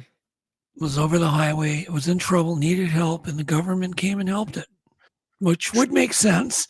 I mean, right. I think they would. I mean, I think it could. It's conceivable, but this was something the U.S. military were testing. Yes. Or yes, that's absolutely conceivable. I'm not sure. I'm not sure. There's nothing there which tells me it's extraterrestrial just because it's a strange craft, but and that's assuming they even did experience what they experienced, and they may very well have. Again, it's all, as you said, anything can be debunked. Sure. And when you read these reports and you read further into the skeptical material, there are things that when you first read the report often sound really convincing, and then you read some of the skeptical material and you're like, oh, okay, that doesn't sound quite as certain as it seemed upon my first reading, written by a UFO researcher and believer. So I'm not sure. But could they have seen something which was a US government experimental craft gone, haywire? Yeah. And could they have encountered it? And could they have suffered some type of radiation sickness or something from an aerosol that it was, spraying out, which made them sick as well? Yeah, potentially. Well, see, I come from as an experiencer of seeing a number of UFOs. One had probably within 6-7 feet away from me. And so when you have experiences like that, you tend to I'm still, once again, I have no conclusion because I don't know what I saw in the 70s at such close range wasn't one of ours. I don't know, but it was small. It obviously wasn't occupied, but this is in the 70s. There was no such thing as drones. This was a tall glass looking really high dome, 3 foot in diameter with a very solid base and what looked like a million little fiber optic lights in it. And it just locked in above the intersection on Coon Rapids Boulevard and Hanson Boulevard. And I got out of the car and I looked at this thing and I looked up at it. I could have thrown a stone at it. And at first, when I saw it, I was a good mile away and it was so bright that I thought, oh, they put some kind of weird lighting above the intersection. It looked like diamonds. It was just brilliant and sparkling. And so it wasn't a lantern. It wasn't a Chinese lantern. I don't want to hear that, I saw it from over a mile away and it was so bright, even from a mile away, I could hardly look at it. It was that bright. Chinese lantern doesn't do that. No. And when I got under it, it was also so bright. I mean, it was just blinding me. And I thought at first somebody's playing a hoax on me. This is somebody's doing something, it's tethered on a pole. And I looked and, I was very skeptical. I got out of the car. But when I realized this was real, I got the hell out of there. I don't blame you. And then I got a good, maybe quarter of a mile away and then watched it go across the road into the trees above the pet. There's a pet hospital there. And I watched it go into the trees there. I didn't tell anybody about this. It just freaked me out. Eventually I did when I met somebody from MUFON, told them the story and they, drew it up and whatnot, my encounter. But I don't know, I've seen enough things like that, not on a regular basis, but throughout my life to go, man, I don't know what, I don't know what they are. Are they man-made? Are they aliens? But there was one thing we witnessed one time. I'll tell you this story real quick. We were out literally in my backyard and we see this, just a round ball of light, very low, maybe 20 feet above the roofs, but it was pretty big, a beach ball size, comes over the roof. And literally when it got above us, all of the docks which are made of aluminum, it's a code. You have to have aluminum docks in our lake. They all started flexing and buckling and bouncing. Then the car alarms started going off in the neighborhood. Then all the swing sets, because at that time the neighborhood was kind of young. There were quite a few swing sets. They all started going. Then the dogs started going off. The dogs started barking. All this was in the docks. And Dean, if you could have heard these metal docks, including mine, bouncing and crunching and folding and buckling, it was just like, what in the world? And then the thing took off, the orb. Gosh. So was that one of ours? I don't know. How did it affect aluminum? It's non-magnetic. And so was this one of those things you expect us to have a nice time by the campfire? You're not expecting that to happen. No. Yeah, I think what happens too is we're kind of culturally conditioned when we, depending what the anomalous phenomena we're dealing Right. with, to put it into a very clear box. So today, a weird light in the sky, if you're a believer in these kind of things, we tend to have to think of as an extraterrestrial. If there's a hairy man seen in the woods, we tend to have to think of it as a Bigfoot. If there's weird movement of things in your house, we tend to have to think about it as a poltergeist. But maybe some of these anomalous phenomena are actually connected more than we think they are. Perhaps some of the things that people see in the skies are anomalous but aren't extraterrestrial. Perhaps some Bigfoot type encounters aren't just hairy relict hominids, but there's something more complicated. When something moves around your house, it's not your dead relative doing it. It's also connected to something equally anomalous, but not so simplistically fitting this pattern. But we have, and I'd like the type of writers and the thinkers who are able to look at the various phenomena that I just mentioned outside of the boxes. But hang on a second. So I want you to picture 100 aluminum docks bouncing violently in a lake. That's what happened. Mm-hmm. There wasn't this harmless little ball that came over, a little Tinkerbell. Sure, and could it have been an extraterrestrial craft that did it? Maybe, but there could also be another. But even if it was, no matter what it was, why? What was the reason for any of this? That's the thing I'm left with, that I've got to think about the rest of my life. Why? Everything has a reason. Why?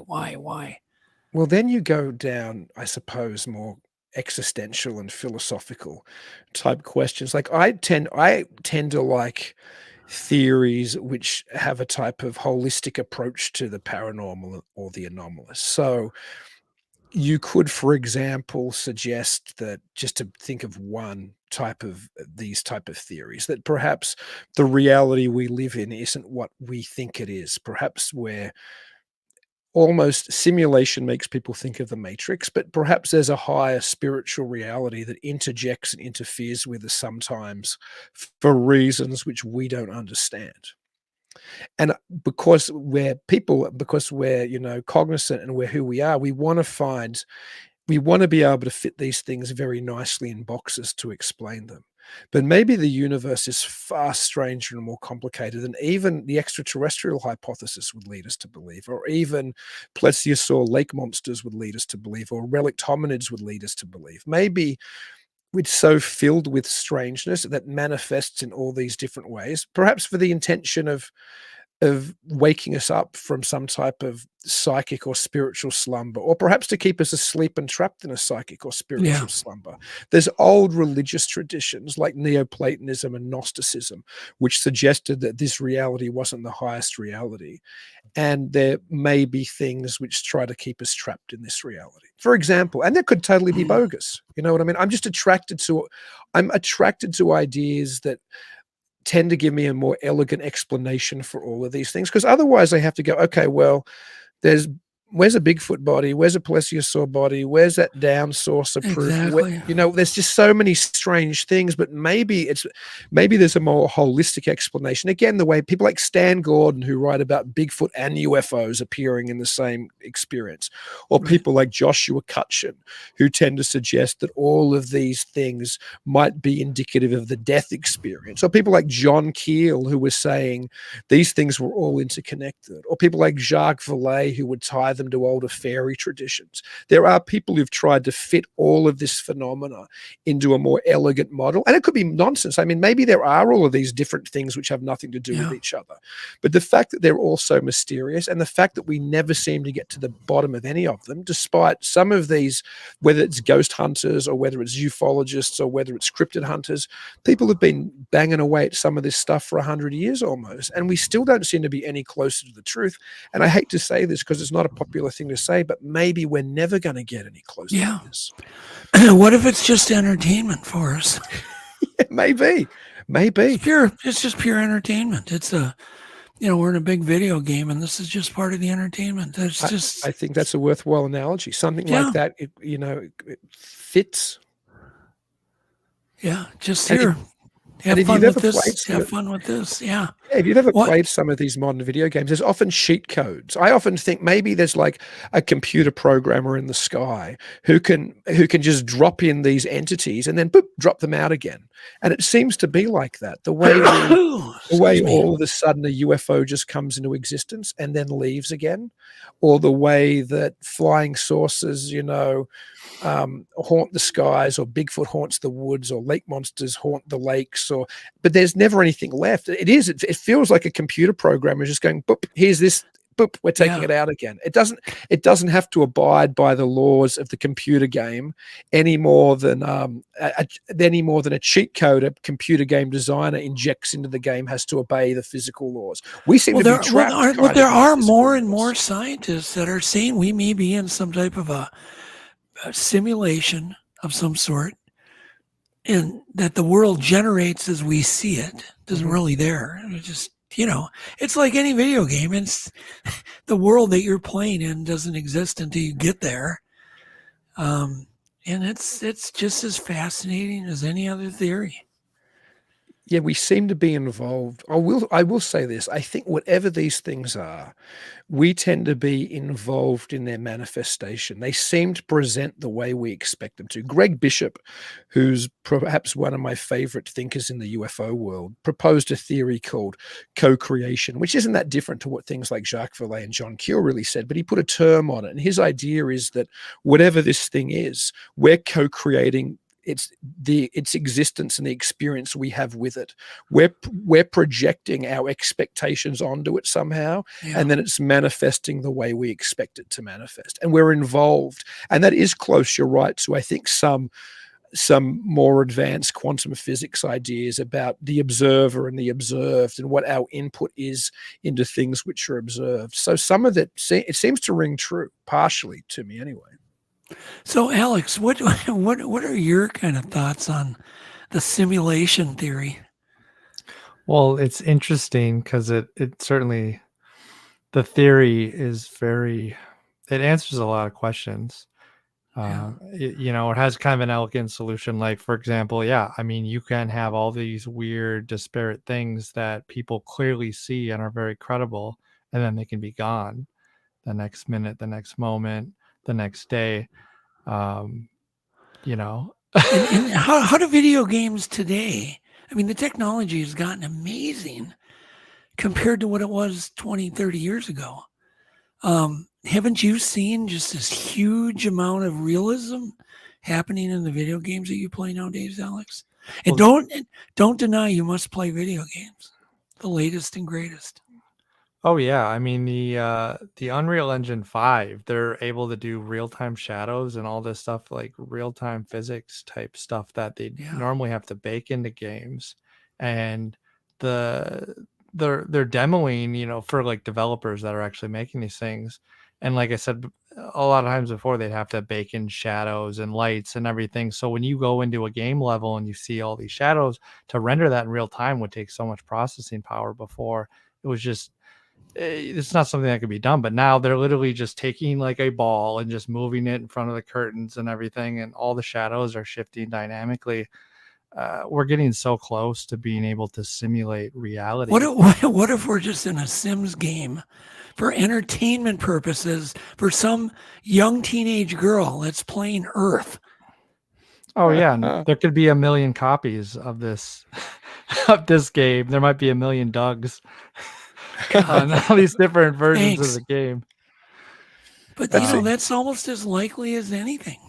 That's Elon Musk's position, right? Elon Musk's position is that he doesn't think there's any chance we're in base reality. I don't know if I agree with him, but his theory is like you were saying, Doug, the advances that we've seen in video games and in this type of simulation technology, if we can imagine it going just a little bit further, existence will become, there'll be no difference between real existence and the experience in the game. And if that's the case, how deep could we be within a reality that's created a false reality, and in that reality they've created a false reality, and so far down?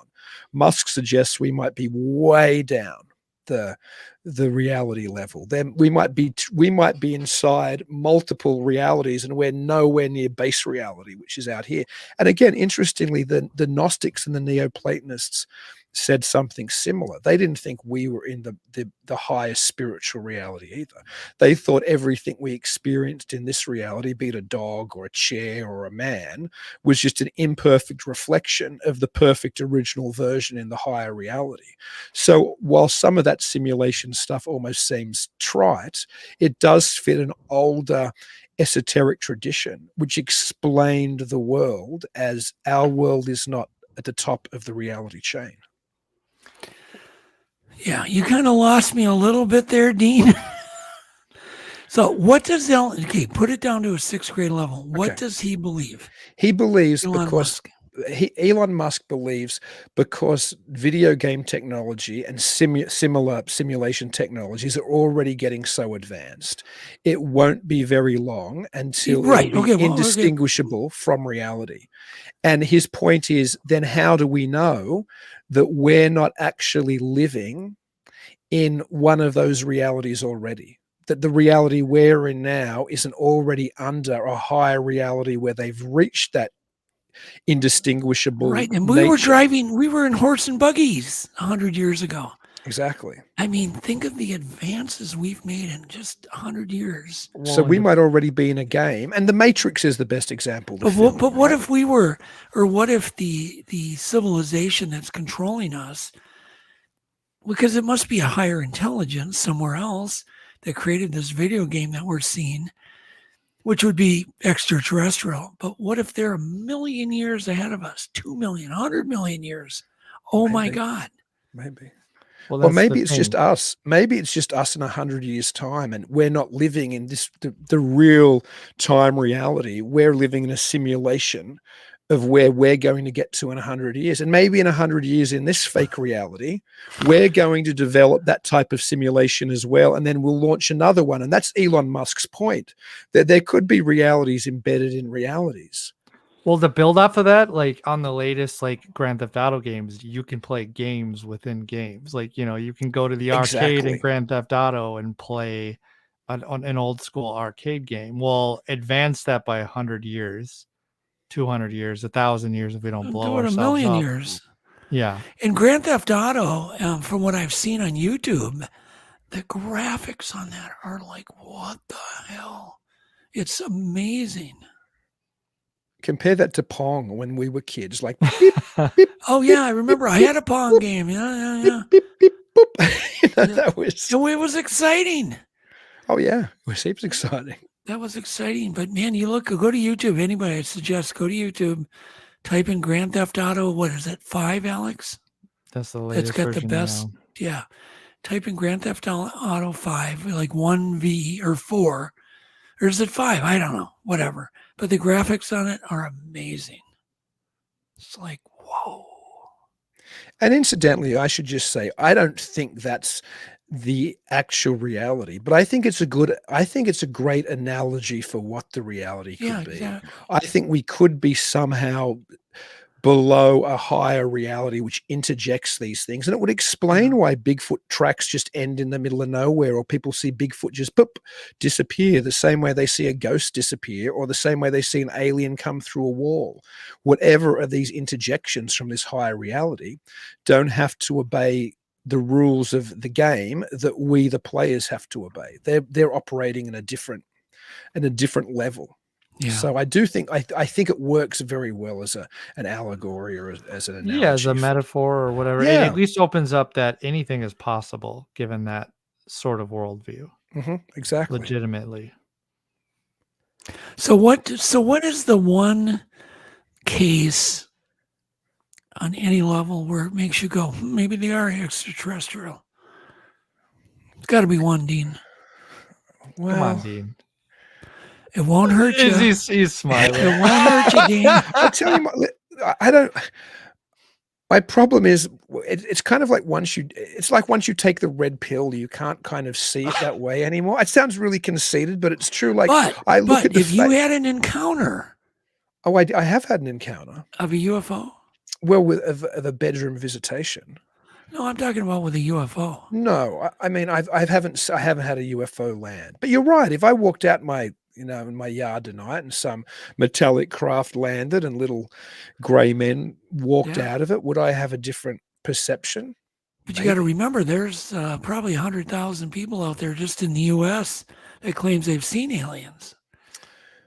Yeah, there are. But then when you start to look at some of the classic cases, like, for example, the Betty and Barney Hill alien abduction case, Right. so much of that was the actual encounter with the ETs was remembered in dreams and under hypnosis. And there's all Correct. kinds of problems when we start to get to that type of analysis of memory. Yeah, but have you? I'm sure you've heard Barney's hypnosis tapes. Yeah. They are terrifying.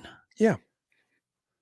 But They dreams really are are. I mean, terrifying as well. And, even the psychiatrist Benjamin Simon, who did that, thought it was just kind of a confabulation. Like, he didn't think it was real. Really? Okay. I never heard that. Yeah, it's where he does the introduction to the original book, in The Interrupted Journey, which is worth reading. I think anybody with an interest in alien abduction should go back and read The Interrupted Journey, which is really the first alien abduction book. And you'll see in that how there's so many things which indicate it's some type of fantasy or dream state, like the description of the alien shift in the different recollections. Sometimes they're described as looking like Jimmy Durante, the comedian with the big nose. At other times, Barney says they're redheaded Irishmen.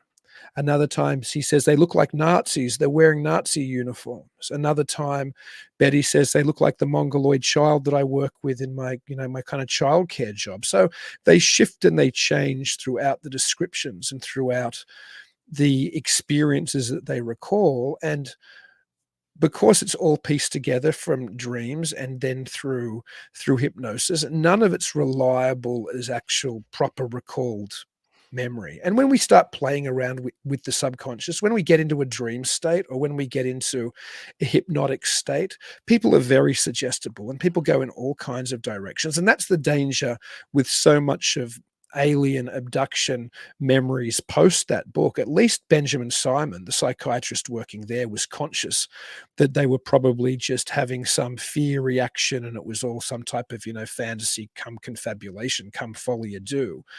A lot of modern hypno-regressionists have a dog in the ET fight. They believe extraterrestrials are coming to the planet and abducting people. So when they hypnotize people, it's very easy to lead somebody in a hypnotic state to hear what you want to hear. And certainly a lot of the people who have done it, Edith Fiore was one of the people who did it. Her book, there's no doubt she's leading people when you read that book. But Hopkins' own Yeah, but just wife- because you lead somebody, the argument there, though, just because you lead somebody doesn't mean that they're going to still confabulate all this Well, I'll give detail and horror and fear. Well, there's an interesting example in Edith Fiore's book, and she's like, there's a passage, it's the most fascinating passage, because she's a big believer in ETH. And she says, indeed, sometimes my patients were surprised to even find out they'd been abducted. And it's like, how did you discover that they'd been abducted if your patients never came to you thinking they'd been abducted? Like, what were you doing when they were in that hypnotic state? You go to a hypnotherapist, I don't know, to quit smoking or something, and all of a sudden, I'm being taken by little grey men. It's like, how did you get there? And Bud Hopkins' wife, Carol, is it Carol Ramey? Carol Rainey. Bud Hopkins has passed now, of course, but his ex-wife was like, she later came out and said the type of way she'd seen Bud working with patients was not ethical. I met when I was doing my PhD research in America in 1999, I met an abductee who features in one of Hopkins' books. And she said, I knew something happened. I could not remember what the beings looked like. I'd had some kind of contact. I couldn't remember what they looked like. And he just pushed and he pushed and he pushed. And I finally gave in and told him what I knew he wanted to hear. They were little grey men with big black eyes. But she had no recollection. Wow. Books as another alien abduction. So you've got to wonder how much of this was people who had an agenda. And don't forget, too, people have been exposed to so much. Okay, but like David Jacobs, his answer to that argument was he was doing hypnotic regression to a number of people that obviously didn't know each other. He hadn't published anything. They all started at about the same time telling him of fertility they were taking sperm and ova, and they were seeing babies. And he claimed, once again, I don't know, but he claimed this kind of all happened, independently. These same stories came up over and over again before he's ever lectured on it, That's true, but don't forget, by the time Jacobs is doing this type of work, Right. there's already been an awful amount of exposure to the alien abduction pattern. Like Whitley Strieber's already written Communion by then. Interrupted Journey's been out for, a couple of decades. UFO magazines have been talking about this stuff. Yeah, so there was, for example, today, if somebody was to go to see a hypnotherapist to get regressed because they thought they'd been abducted by aliens, all of that information is out there in the zeitgeist, but I think a lot of that information was already in the zeitgeist in the 1980s, certainly by the late 80s, after Intruders and after Whitley Strieber's Communion had come out. So Bud Hopkins, I think it's his second book. I think Missing Time was before that, but whatever.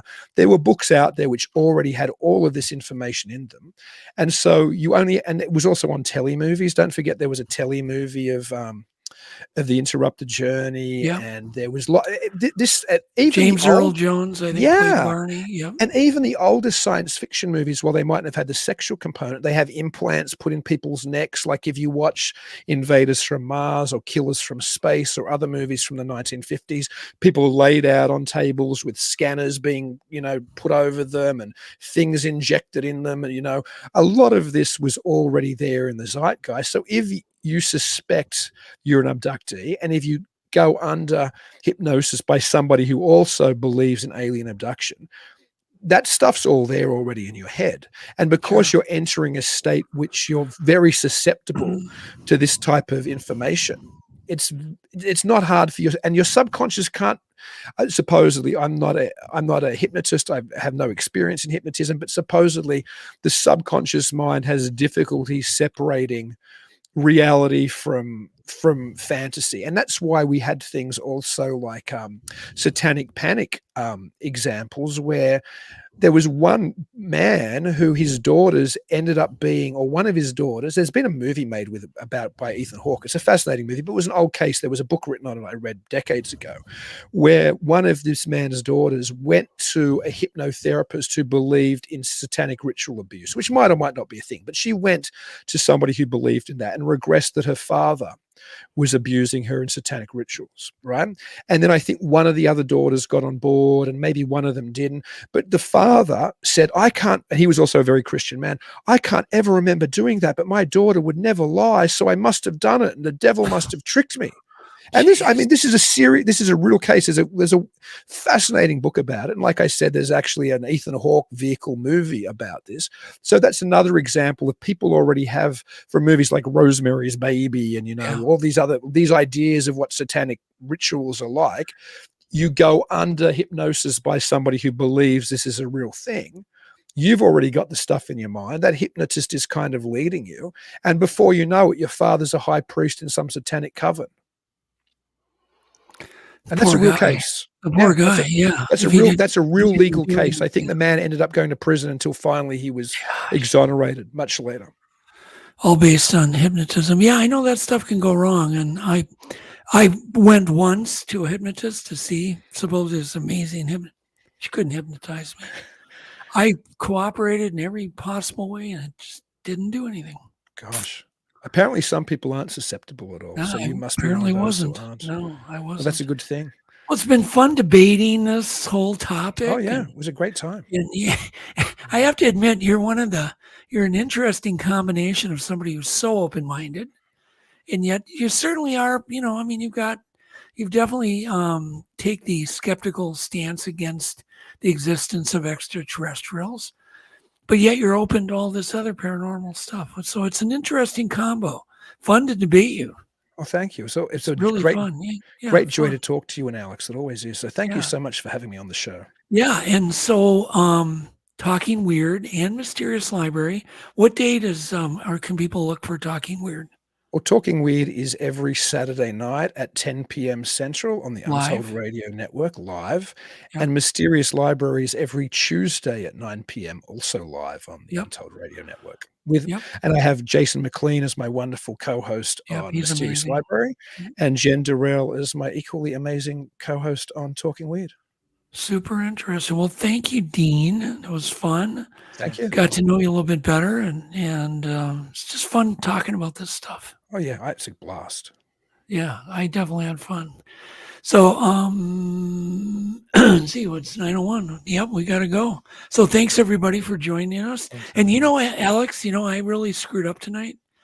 I didn't do our normal distribution of our show Oh, it's because fine. I was gone. Because I was shared gone. it a bunch. So we're Oh, you we're did? good. Yeah. Oh, good. Because I screwed up. No, we're good. I was doing something naughty. I was working on a motorcycle. we're covered. We're good. Yeah. Oh, thank you. Anyhow, so thanks everybody, and we'll talk soon. Take care, everyone. All Good right. night. Bye. I call you up in the middle of the night. Been bothered by dreams, ain't feeling alright. You give me comfort, say just give it some time. By the end of our talk, I'm feeling just fine. You and I will always know where we belong. This ain't no